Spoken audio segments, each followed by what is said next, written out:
done a series of videos on the Peavey Bandit clean channels, clean sounds, but I don't think I've done one yet on the lead channel and the 3 variations. Now on a spanky guitar,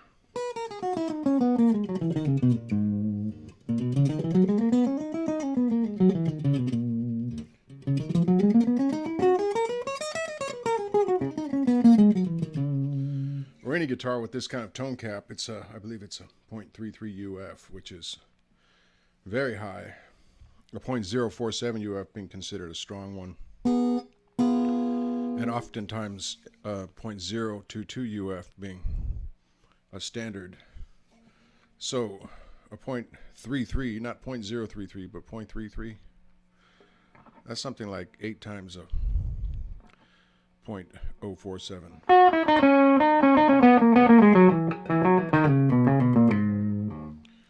More or less, you know, I don't know exactly what the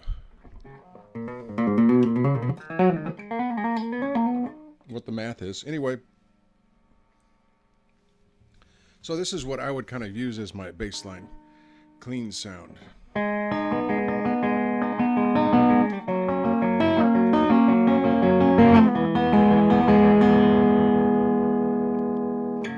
Which is the lead sound. The pre-gain is about 12 o'clock. It's about 4.5, just below 12 o'clock.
Again, we're in just 25% power mode, 20 watt mode, sort of a bedroom level, but actually this 20 watt mode can be tremendously volume-ific.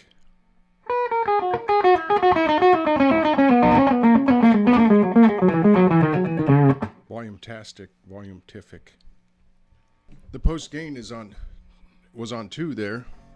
I turned it down a little because I turned the pre-gain up. Give you a real idea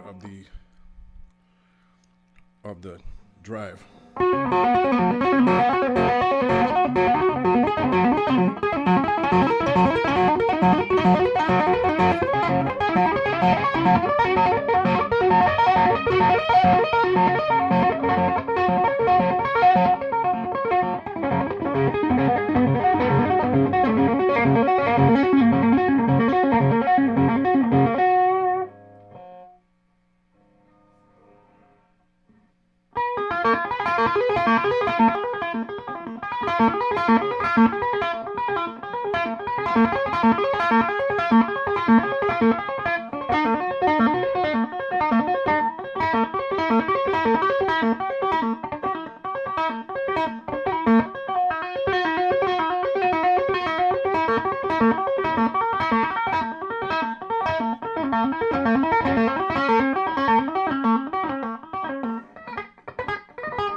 Okay, so that was classic, and then this is modern.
Let's try the other.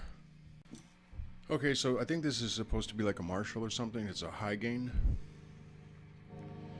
Now that modern sound is, you know, it reminds me of a lot of the new metal that I've heard. Sort of a really more of a lower response, I think, somewhere maybe in the 500, 400 hertz. I don't know, maybe. Well, that's definitely got a high gain to it.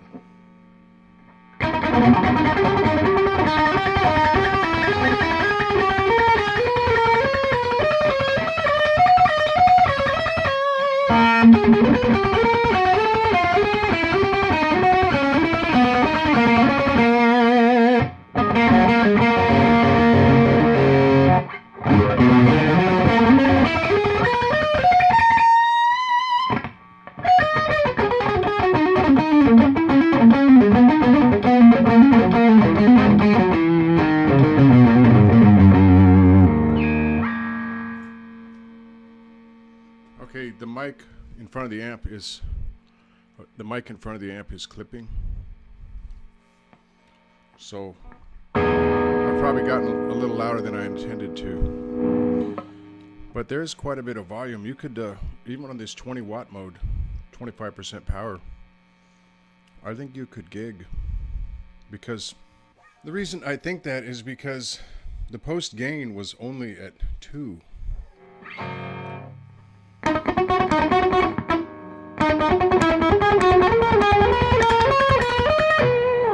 Oh, if you're just starting out and you ever do that, like in a live situation where you sort of have a brain fart, you got to keep going.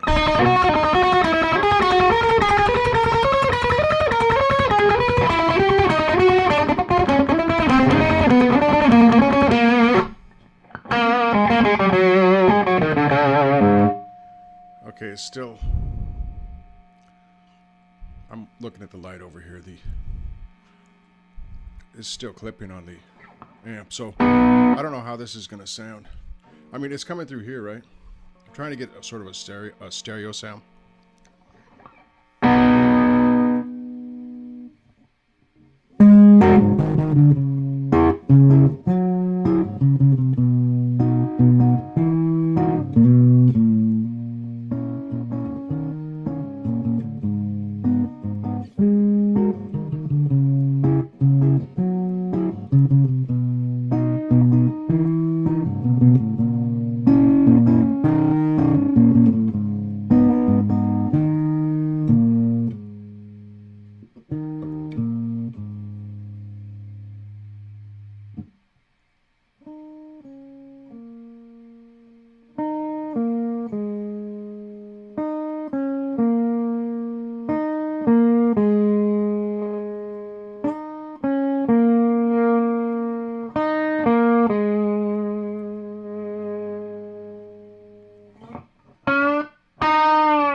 So this high gain I find to be a little bit piercing. I like this classic.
So let me check this out real quick. Yeah, as it turns out, I like the classic clean and the classic drive. Although I like that the modern drive, the lead. Classic lead, modern lead. I like I do kind of like that sort of a lower, punch isn't the right word. It's kind of cloudy, or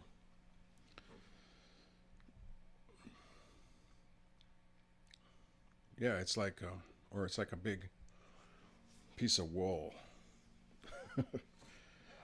I don't even know if it's 400, 500 hertz, but it seems heavy on the bottom, the modern sound. Both in, what I've heard in nu metal and a lot of nu metal, not all of it, but it seems to be a thing the last 10 or 15 years.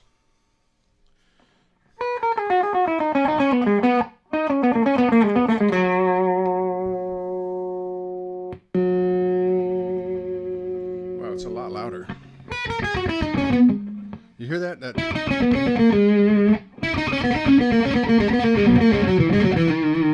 It almost seems like it's scooped at, say, 600, 700 hertz.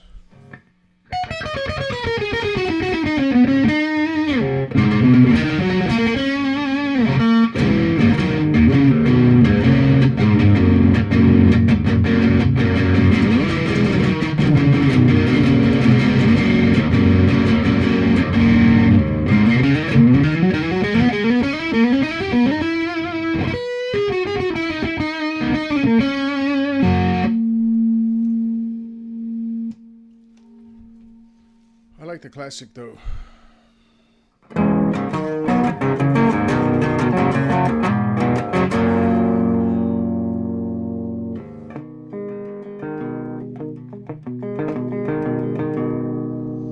Anyway, as you might be able to hear, they're all really varied, and they'll have more or less drive to them, more or less volume, more or less different kinds of EQ.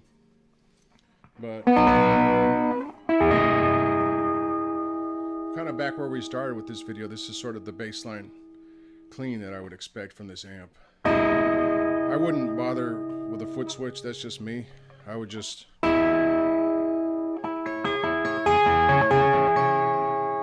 set it up with this sound and then use pedals for additional gain.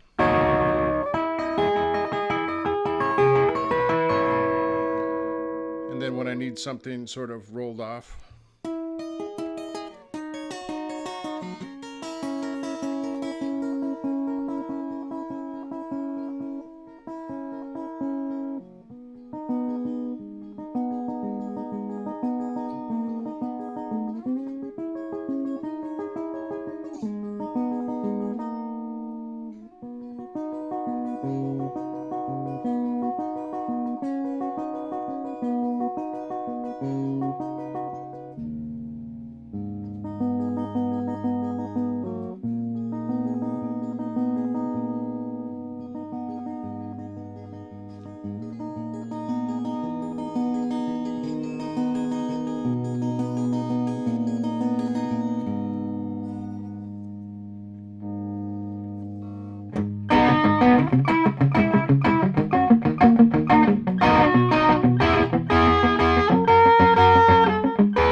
You know, I'm happy with the PV amp. I like the way it sounds on some of the recordings. Actually, I really like the way it sounds. And I can tell, at least in my own mind, without doing a blind test, I can tell that it's solid state. But, okay, a couple of things. People, oftentimes you see on a discussion thread for Bandits, you see that people prefer the old red stripe and such. This is a newer model from 2016, so it might not sound the same. There are several flavors of Bandits out there. I've been told to avoid the 65 watt ones from the early 80s, like those didn't start out too well. But a lot of the models from the 90s and the early 2000s, blue stripe, red stripe, all that, they all have their own sound. I think this is a good amp just for reliability, probably. Okay, so I've been playing a lot of demos through all these various guitars, and they pretty much, you know, except for that AXL, the Axel demo that I did the other day, they're all playing through humbucker size P90s that were replacing the original humbuckers in those guitars. Excuse me. So let's get out a P90 that I know, at least from my ears, this Stag has some of the best sounding P90s that I've heard. I would almost group it with those G&Ls that I had.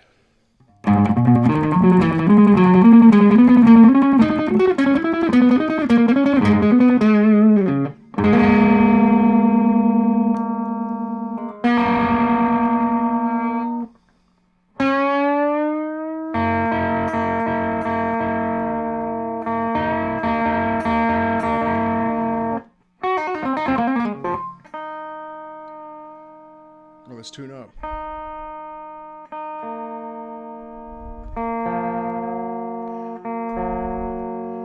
Ooh, talk about a weak tuner.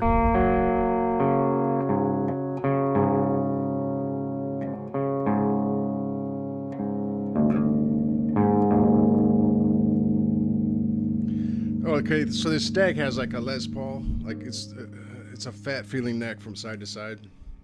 It's a little bit narrow on the radius, so I don't know how that matches up with the Les Paul, but it's got a fat feeling from, you know, side to side. I think the neck is weak. I think this guitar was about $230 or something like that.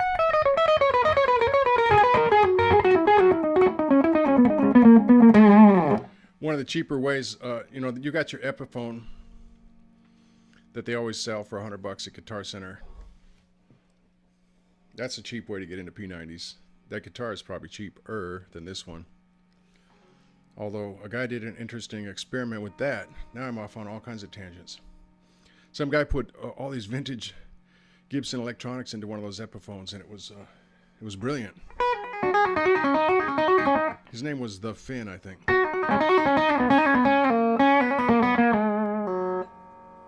You can probably find that video. It's like cheapest guitar ever with $900 worth of electronics. Okay, so let me see if I can come back from all those tangents. Then I was talking about this neck. It's a weak neck, but it's one of the cheapest. You got your Rondo guitars. There's a bunch of Rondo guitars that are $129, $139. I haven't checked them out yet. I've read that they're a mixed bag. Some people are very happy. Some people are not happy. It's pretty much, I think, as it is with A lot of brands. Although I've been, all the comments that I was reading on Amazon about these frets poking them in the fingers, I have yet to encounter a guitar like that. Now I have had some gouges from some guitars, like just some sort of chafing on my fingertips, but well, actually it was in here where the hand wraps around the neck, but it wasn't really noticeable when I was playing. So I think generally, pretty much many manufacturers, if not all manufacturers, I can't say all, but most manufacturers are in step with the fact that they need to send out a guitar with frets that aren't overhanging, that aren't going to gouge people and poke, and prod. So that's probably not a problem. That's not going to be a problem if you order a Rondo guitar, for instance. I've never had the problem with Monoprice or Stag or Axel.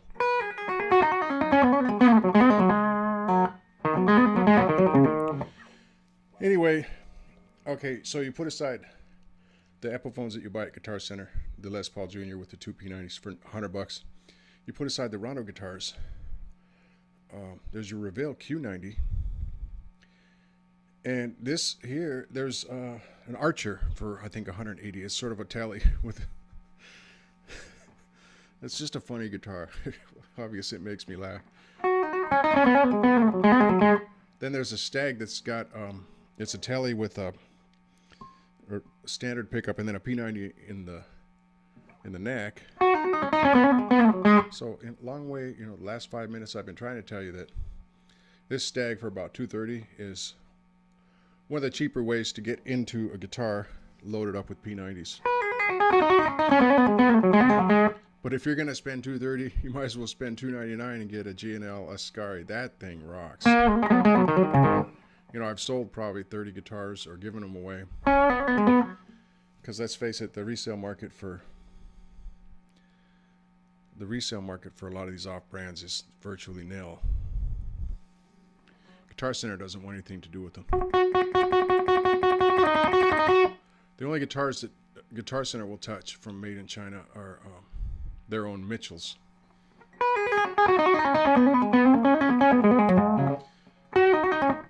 So with shipping, it's kind of difficult to get your money back when you're trying to sell on a Reverb or eBay or whatever on these off-brand guitars. So what I was saying there was, okay, I've sold all these guitars or gave them away to people.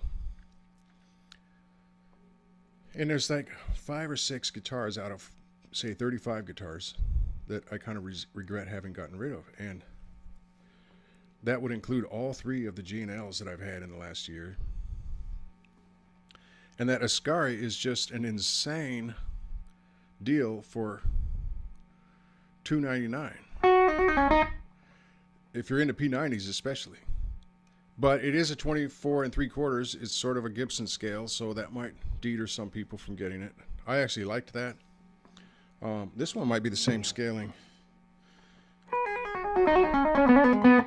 Anyway, if you want to know, a couple of other guitars I regret having sold were a Monoprice Tele that it just had a real good resonance, even with its heavy wood. I paid $95 for it. I kind of missed that. It was just really sweet.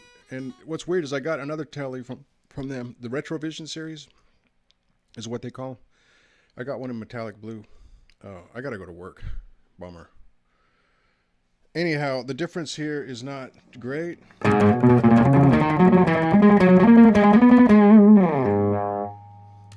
It's noticeable. Those humbucker size P90s, they do have a single coil sound, but it's not...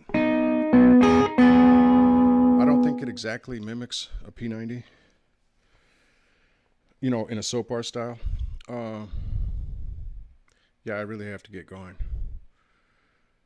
But I was going to say, to be honest, if I had to pay $400 for this Bandit, I'll just tell you straight up. And I'll get into this some more later. I just can't talk much more here. I would wait for Monoprice to put their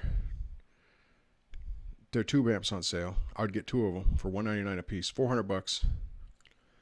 I would have twin tube amps in stereo. They're only 15 watts, but they can be loud, and loud enough probably for most people. And I think that those sound better than this Bandit. Okay, I said it. I think that the Monoprice sounds better. Now I got this. I still like the Bandit, but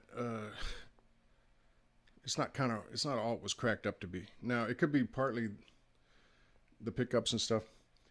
Anyway, I got this ID30 over here, Blackstar TVP, Blackstar ID30 TVP, and I'm going to go into a series of demos with the cleans and the drives on that, and we'll see what it sounds like. Because I've only really hooked these up in stereo and then recorded. I haven't even really listened to this thing too much on its own, this Blackstar.